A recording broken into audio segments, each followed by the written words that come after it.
શ્વેત પુષ્પ કૃતા પંચ વિલંબેયુશ્ચ માલિકા.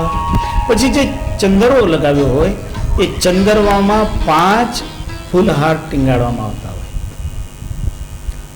એમાં કયું છે કે સારામાં સારા શ્વેત પુષ્પો હોય તો બહુ સારું, પણ શ્વેત ન હોય તો ફરી આ સમજાવતાવાદ એને સ્વીકાર કરો. બીજા રંગના હોય તો ચાલે. પુષ્પ હોય અને ઘણીવાર પુષ્પ ન હોય ને તો નકલી ફૂલ ચાલે. આ પરિસ્થિતિ જેવી. ઘણી વાર એવું હોય કે ભાઈ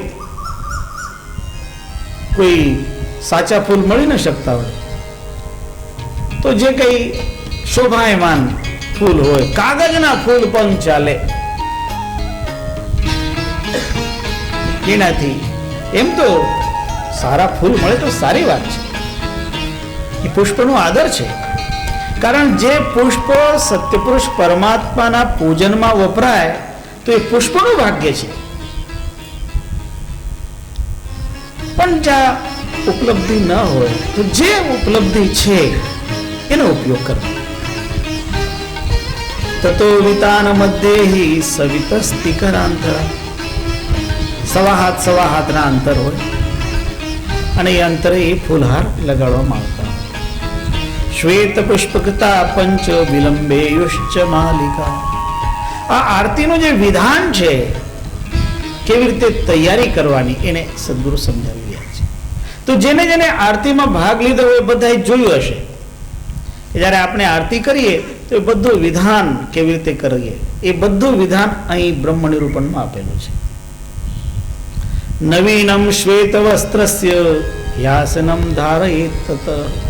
પહેલા ચંદેવા કરે અને પછી આસન લગાડે, ગાદી લગાડે, અને પછી ધૃત્વા સમસ્ત વસ્તુની પ્રાહ્વયેત સદ્ગુરુમ પુનઃ.